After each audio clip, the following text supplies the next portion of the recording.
Voilà, j'avais fait des vidéos sur YouTube dont le son n'était pas tout à fait adapté. Et voilà, je reviens sur les sujets que j'avais abordés. Le premier c'était les syndicats, le McDonald's, ensuite le racisme et mon enfance. Donc je vais commencer par l'enfance, ce sera plus simple, mais j'ai pas de document pour euh, faire un résumé. Donc moi je suis né en mars 1979 sous l'ère Giscard et c'est vrai que tout petit en 81, je me rappelle très bien avoir été devant la télévision, voir effectivement la photo de Jacques Chirac se dévoiler, de François Mitterrand se dévoiler et voilà, c'était une étrange émotion avec un pays comme la France qui était dirigé par la droite ou l'extrême droite, avec Daladier, entre autres. Et depuis les années 36-40, il n'y avait pas eu de gouvernement pour la gauche. Hein, c'était à l'époque du Front populaire en 36, avec les premiers congés payés et les photos euh, qu'on voit sur les plages de Deauville, Trouville, puisque les Parisiens avaient accès enfin à ces vacances payées. Ils pouvaient se payer l'hôtel et même 1 ou 2 jours et voir autre chose et rêver. Et voilà, la ruée vers euh, donc plus de congés payés, ça a été fait bien plus tard. Voilà. J'ai pour souvenir aussi, quand j'avais l'âge de 2 et 3 ans, qu'il y avait beaucoup de musique pour les jeunes enfants. Il y avait un film musical avec des animaux en forme d'instruments de musique qui s'appelait Piccolo Saxo et qui était particulièrement magique.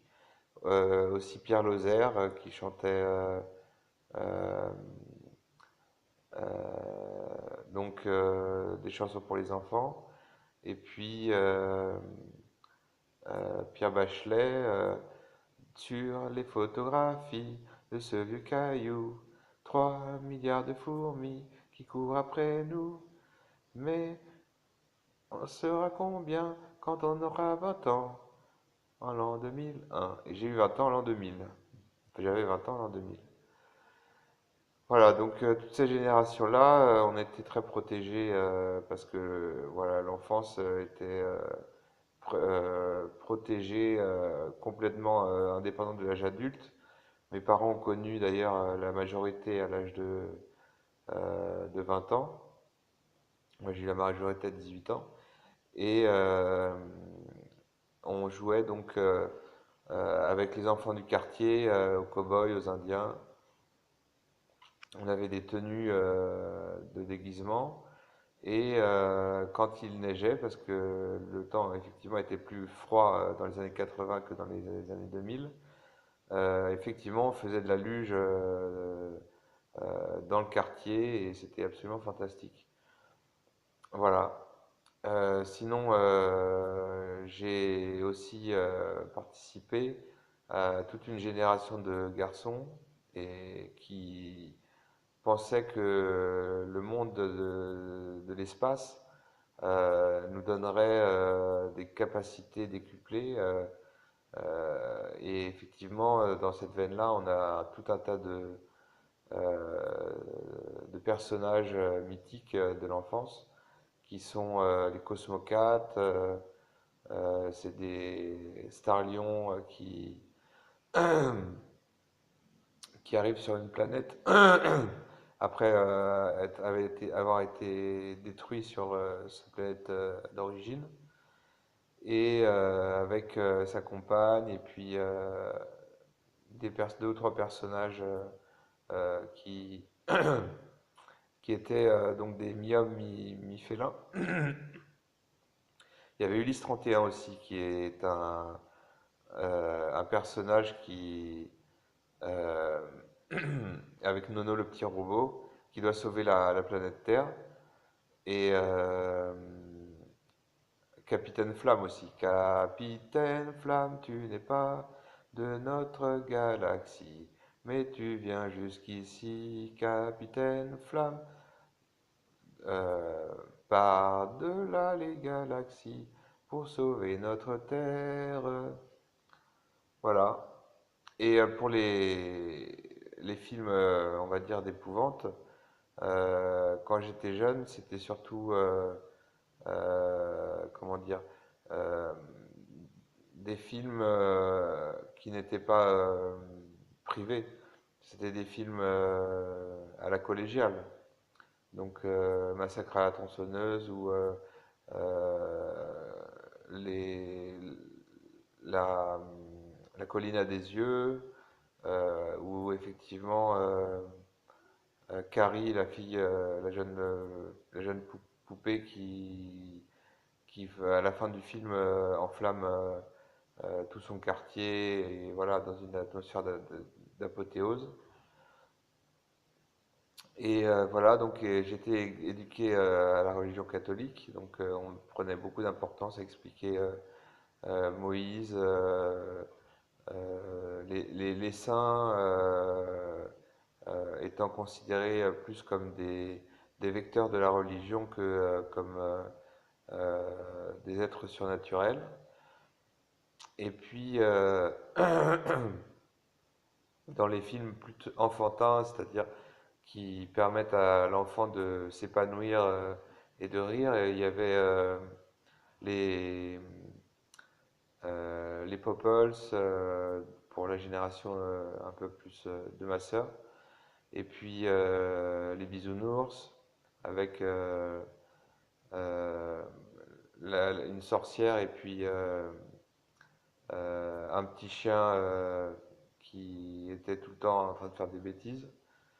Euh, je sais plus comment il s'appelle.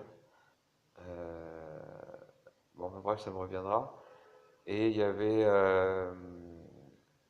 les, euh, les films d'animation.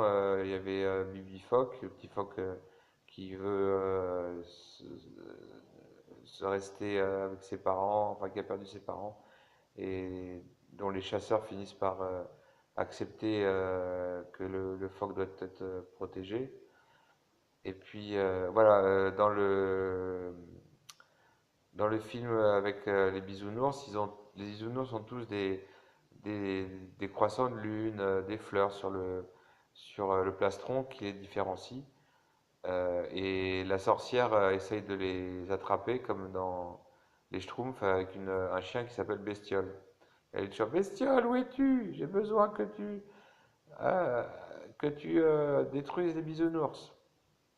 Voilà, et puis il y avait Chantal Goya et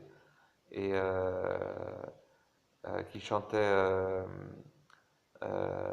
ce matin, un lapin a tué un chasseur, c'était un lapin.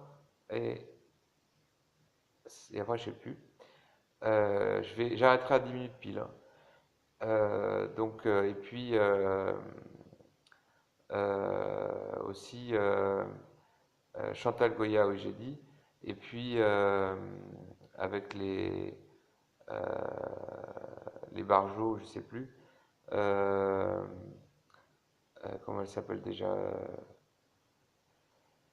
Euh, oui, il y avait Casimir, le pays des enfants heureux. C'est le pays joyeux des enfants heureux, des monstres gentils, c'est tous les jours le printemps. C'est le pays joyeux des enfants heureux, des monstres gentils, oui, c'est un paradis.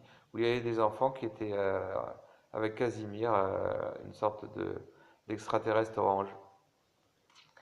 Et puis, parmi les films qui permettaient de voir autre chose, il y avait donc Zorro. Il y avait Zorro est arrivé et sans se presser. Il y avait David Crockett. David Crockett, l'homme qui n'a peur de rien. Et puis il y avait euh, donc